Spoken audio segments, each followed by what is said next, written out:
할렐루야. 오늘도 참 좋으신 하나님 앞에 여러분의 이 하루를 시작합니다. 참 잘하셨습니다. 전능하신 하나님께 여러분의 인생을 맡기십시오.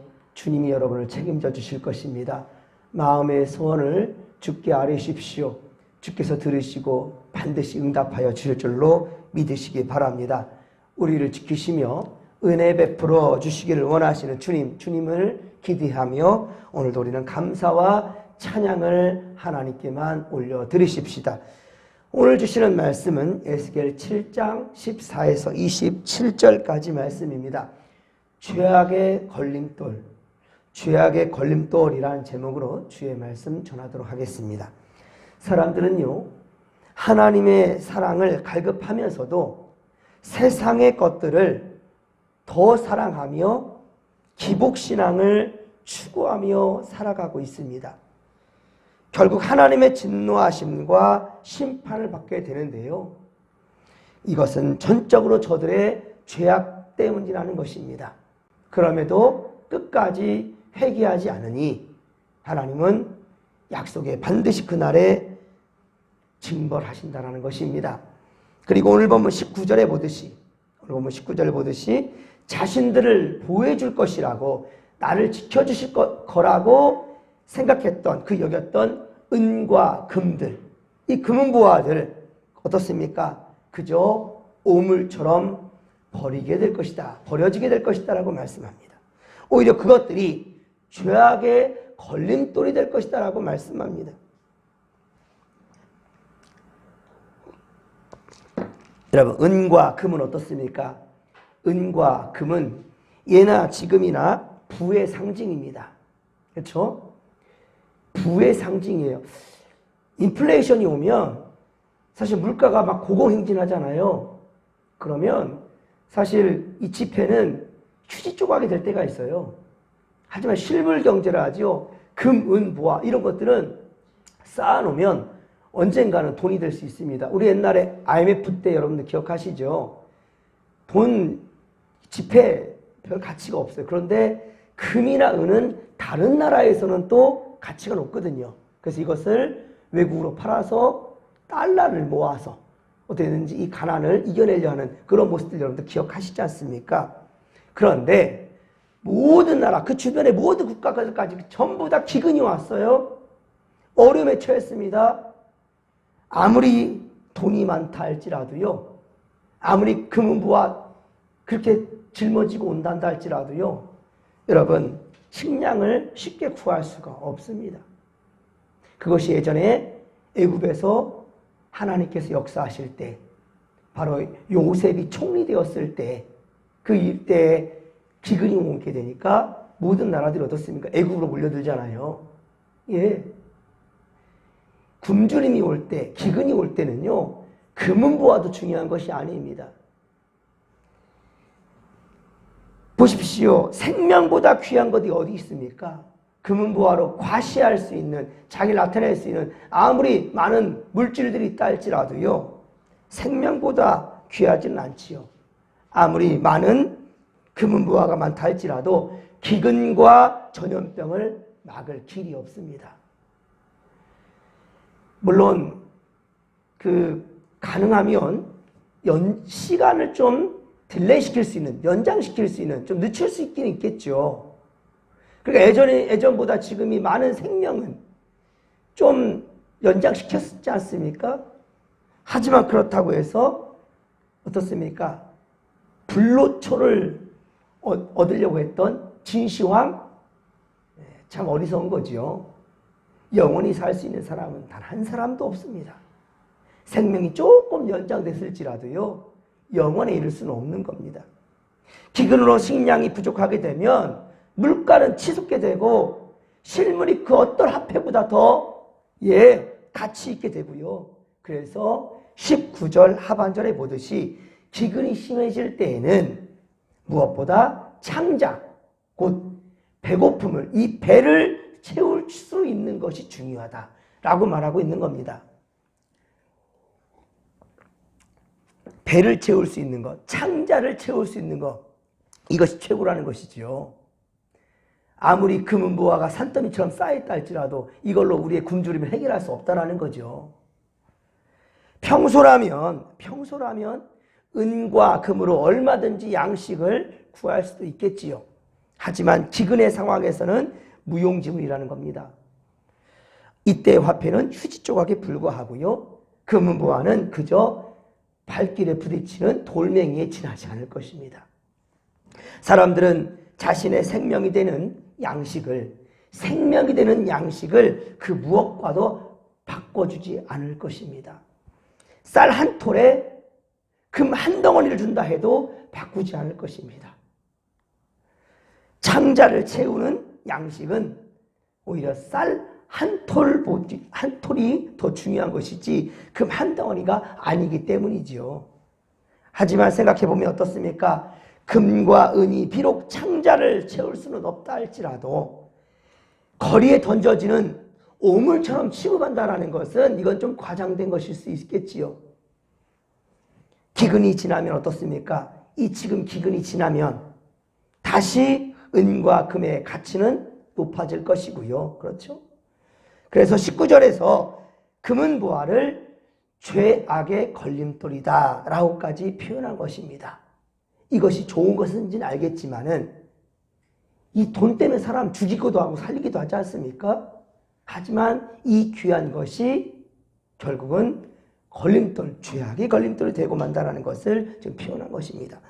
은과 금은 양식이 되지 못할 뿐더러 하나님의 진노를 살 수도 있다는 거예요.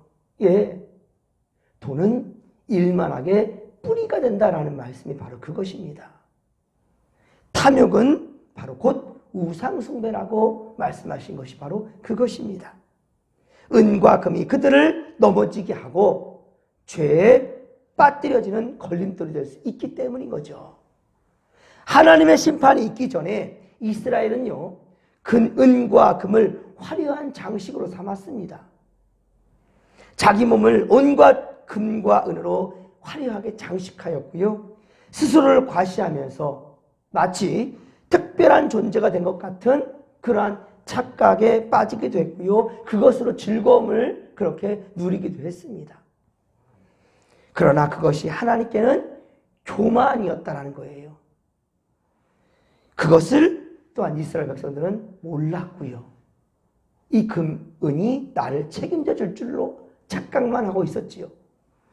다만 자신에게 즐거움이 되는 것으로 그저 만족감을 누렸을 뿐인데 또한 은과 금으로 어떻습니까? 가증한 우상을 만들었어요. 우상과 미운 물건들을 만들었다라는 거예요. 은과 금으로 우상을 만드는 것은 어떻습니까? 우상의 가치를 좀 더 높이려는 것이지요. 우상을 만들 때 어떻습니까? 나무로 만든 우상과 돌로 만든 우상과 금으로 만든 우상, 도둑놈이요 훔쳐가도요 돌이나 나무보다도 금은 지금도 가치가 있기 때문에 이거는 훔쳐가지요. 물론 문화적인 가치를 따지면 뭐 나무 됐든 돌이 됐든 훔쳐가겠지만은 그러나 어느 나라 어느 시대에든지 가치를 먹일 수 있는 것은 금이지 않겠습니까? 그러니 많은 사람들도 우상에게 금을 입히는 거예요. 금으로 만들어내는 거지요. 그 가치를, 우상의 가치를 높이려는 것이지요. 자신들이 믿고 의지할 만한 가치 있는 특별한 신적 존재로 만들기 위해서 은과 금으로 우상을 만들어내는 것입니다. 하지만 하나님은 어떻습니까? 그것을 그들에게 오물이 되게 하셨다라는 거예요. 오물이. 쓰레기가 되게 만들었다는 겁니다. 그래서 오물에 지나지 않은 것을 하나님보다 더 가치 있게 여기고 그것으로 즐거워하고 행복을 추구하려고 하는 이 모든 것들이 바로 인간의 어리석음이다라는 것을 보이시기 위한 것이라는 거예요. 그런데 여러분 출애굽기 26장에 보면 하나님께서 성막을 만들려고 하면서 하나님의 법궤를 만들려고 하면서 어떻습니까? 제사장의 옷을 만들려고 하면서 여러 금과 보석, 은으로 그렇게 만들려고 했어요. 성막을 만들고 법궤를 만들고 금촛대를 만들고 떡상을 만들고 그리고 성막 그 내부를 만드는 또 성전을 만드는 내부도 온통 금으로 만들려고 했단 말입니다. 속죄소와 그룹도 그렇게 금으로 만들려고 했단 말입니다. 하나님은 은과 금으로 장식된 성막에 함께 하시면서 성막을 하나님이 복을 주시는 그러한 통로로 삼으신 것입니다. 그런데 사람들은 어떻습니까? 이 귀한 것을 금으로 만드는 것, 이 하나님의 성전, 성막, 그 내부를 만드는 이 모든 것들, 기물들을 만드는데 은과 금을 사용하겠단 말입니다. 그런데 이 귀한 것으로 사용하는 은과 금을 이제 어떻습니까? 이것을 하나님을 위해서 만들었던 것을 우상을 위해 또 만들고 있다는 거예요. 이게 바로 하나님을 기만하는 것이지요. 그래서 하나님은 우상과 겸하여 섬김받는 그것을 경멸하셨다는 거예요. 거룩하고 존귀한 장소로 여겼던 성전조차도, 그래서 하나님 어떻게 합니까? 오늘 24절에 보면 이방인들에 의해서 더럽힘을 받게끔, 예, 그렇게 될 것이다. 너희들이 아무리 거룩하게 만들었다는 성전, 그런데 너희들이 우상과 함께 섬기려고 해? 나한테 쓸데없다. 나한테 아무 의미 없다. 하나님이 거룩하게 만들어진 성전마저도 이방인들의 손에 다 무너지고, 예, 다 더럽힘을 당하게 될 것이다라고 그리 말씀합니다. 두 가지 마음을 품어서는 안 된다라는 것이지요. 여러분, 하나님을 믿노라면서도 아직도 세상의 방법들과 가치관이 더 좋아 보여서 그것을 택하려 하는 우리 어리석음이 있다면 여러분, 이 시간 특별히 우리 대인절을 맞이하는 지금 깨끗이 비울 수 있기를 바랍니다. 그리고 중요한 것, 그러니까 그러면 우리 내가 갖고 있는 모든 물질들 다 하나님을 드리고 난 아무것도 없이 살아야 됩니까? 그런 의미가 아니죠. 여러분이 갖고 있는 것이 누가 주셨는지, 어떻게 내 손에 들어온 것인지 이것을 분명히 알라는 거예요. 누가 주셨습니까? 하나님이 허락하지 않았다면 우리가 갖고 있는 그 모든 것, 어느 것도 내 것이 될 수 없다는 거예요. 우리에게는 사용권이 있는 것이고 소유권은 누구에게 있습니까? 하나님께 있다는 거예요. 이런 가치관이 분명하다면 하나님께 드리는데 인색함이 있을 수가 없지요. 시간도 물질도. 그렇습니다, 여러분. 이것이 바로 십자가의 은혜예요. 십자가의 은혜를 알지 못할 때에 여러분, 은과 금은 우리를 행복하게 만들어줄 가치 있는 것으로 자리해버리고요. 하나님이 있어야 될 그 자리가 우상에 의해 더럽혀지고 만다는 거예요. 성소가 더럽혀지고 말듯이. 왜 그렇습니까? 이 몸은 곧 하나님께서, 성령께서 임하시는 성소이기 때문이에요. 우리가 바로 교회라는 거예요. 근데 이곳을 바로 어떻습니까? 세상 것으로 채우고 있으니 이미 벌써 우리는 더럽혀지고 있다는 것이지요. 그러나 어떻습니까? 결국 우리를 걸려 넘어지게 하는, 죄에 빠지게 하는, 그러니까 이것이 걸림돌이 되고 만다는 거예요. 우리가 두고 있는 세상의 가치들이 말입니다. 가치들이. 그리고 죄에 빠져 저주와 심판의 길로 가면서도 그것을 알지 못하는 것이 우리 인간의 어리석음과 형편이라는 거예요. 우리가 그러했습니다. 우리가. 그런 우리에게 말씀으로 다가오셔서 십자가 은혜에 눈을 뜨게 하시고, 그리고 세상 그 무엇도 우리를 구원해 주지 못한다. 너희를 구원해 줄 수 있는 것은 오직 십자가의 은혜다. 주 예수 그리스도를 영접하는 것, 주 예수를 믿으라. 그리하면 너와 너희 집이 구원을 얻으리라. 할렐루야. 분명한 이것을 우리가 알아야 된다는 거예요. 심령을 족하게 하거나 창자를 채우지 못하는 것들, 예, 세상 것들은요, 당장 우리의 생명을 연장시켜 줄 수 있겠지만은 영원히 살 수 있게 만들어줄 수 있는 것은 아무것도 없다라는 겁니다. 이것을 우리가 알아야 된다는 거예요. 오히려 그 세상 것들을 차곡차곡 우리 안에 채우려고 하는 것, 여러분, 죄악의 걸림돌에 넘어지는 것뿐이라는 겁니다. 우리는 항상 내가 잘 되는 일만 생각하지요. 내가 잘 되는 것만, 내게 유익되는 것은 무엇인가? 이것에 연연하지요. 하지만 여러분, 하나님은 진리의 뜻을 두고 일하십니다. 따라서 하나님을 알고, 우리가 하나님을 알고 하나님과의 바른 관계에 있는 그런 성도들이 된다면요, 그것을 또한 하나님께서 먼저 그의 나라와 그의 의를 우리 마음에 뜻을 두고 살아간다면요, 그것은 바로 하나님의 역사에 동참하게 된다는 것을 절대로 잊지 않기를 바랍니다. 사랑하는 성도 여러분, 우리의 유익을 위해 욕심을 가지고 추구하는 것이 아니라 먼저 그의 나라와 그를 위해, 바로 주님의 나라를 위해, 주님의 뜻을 위해 애쓰고 힘쓰는 여러분들, 그렇단다면 여러분들이 마음 먹지 않은 이 땅의 기름진 것들도 하나님이 알아서 채워준다는 거예요. 우리에게 필요한 것이 무엇인지를 주님께서 아신다는 거예요. 우선순위를 잊어버리지 않기를 주님의 이름으로 간절히 축원합니다. 그렇기 때문에 십자가 은혜에 눈을 떴다라는 것, 우리가 십자가의 은혜를 지금 이 시간 기억한다라는 것은 하나님의 크신 은총이라는 거예요. 이것으로 덧입겠다라는 거예요. 주님의 지도를 받겠다라는 거예요. 여러분, 하나님은 우리를 불쌍히 여기셔서 십자가의 은혜를 알게 하시려고 때로는 환난도 주신다는 겁니다. 그렇습니다. 우리가 당하는 환난과 고난도 분명한 하나님의 의미가 있을 수 있다는 거예요. 원망과 그래서 불평이 아니라, 우리가 당하는 환난과 고난 가운데 원망과 불평이 아니라 우리의 현 모습을 돌아볼 수 있는 그러한 기회로 삼기를 간절히 빌고 소망합니다. 예, 그리고 주님께로 온전히 여러분의 몸과 마음을 돌리시기 바랍니다. 지금은 대림절 기간입니다. 하나님은 독생자 예수 그리스도를 이 세상에 보내주셔서 죽을 수밖에 없는, 죄 가운데 죽을 수밖에 없는 바로 우리를 살려주셨고요, 영원에 이르게 하셨다는 말입니다. 단지 육신의 몸을 살려준 것이 아니에요. 언젠가 때가 되면, 강건해야 7, 80이라고 그랬죠?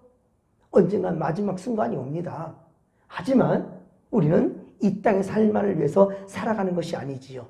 그것을 위해 살아간다 한다면, 그저 영원하지 못할, 그리고 하나님 나라에 가져가는데 단 한 푼도 가져가지 못하는 그 죄악 가운데 걸림돌이 될 뿐인 세상의 금은보화만 취하려 하는 것과 같다는 거예요. 영원한 저주와 심판의 고통을 받아야 될 우리를 건져주신 하나님의 은혜를 우리 이때 잊지 않기를 간절히 빌고 소망합니다. 생명이신 예수 그리스도의 공로와 은혜만으로 기뻐하고 즐거워할 수 있는 그러한 성숙한 믿음이 될 수 있기를 간절히 빌고 소망합니다. 이것이 바로 하나님의 사랑의 역사이요, 하나님의 뜻입니다. 이것이 우리를 불쌍히 여기시는 하나님의 자비하심입니다. 여러분, 우리의 믿음을 방해하는 모든 죄악의 세상의 걸림돌로부터 벗어나시고 더욱더 귀한 믿음을 굳게 붙드시고 십자가를 향해 나아가십시다. 주님께서 여러분을 절대로 포기하지 않으실 것입니다. 이 다음에 주님 만날 때 참 잘했다, 가장 크게 칭찬받는 믿음의 권속들이 다 되기를 주님의 이름으로 간절히 축원합니다. 자, 이 믿음 가지고 주여 삼창 부르며 기도하며 나갑니다. 주여, 주여, 주여, 살아계신 하나님 아버지, 고맙고 감사를 드립니다. 은혜 충만, 성령 충만, 말씀 충만으로 함께 하소서.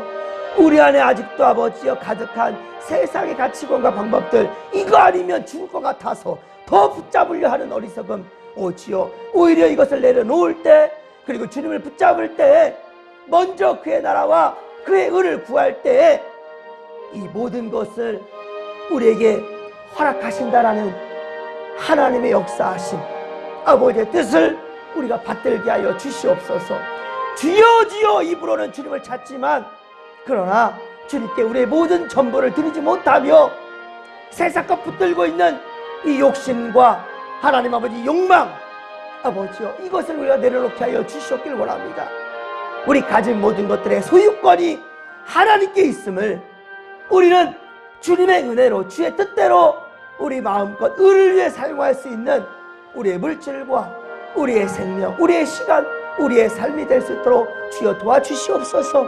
이것이 바로 주님 오심을 기다리는 성도들의 자세이오니 아버지여, 오늘도 우리 오늘 이 하루 살아갈 때 하나님과 동행하며 주의 뜻을 구별하며 믿음의 삶으로 나아갈 수 있도록 도와주시옵소서. 함께하여 주옵소서. 멸망이 아니라 심판이 아니라 아버지여 구원의 길로 들어서는 믿음의 권속들이 다 되게 하여 주시옵소서. 함께하여 주옵소서. 함께하여 주옵소서.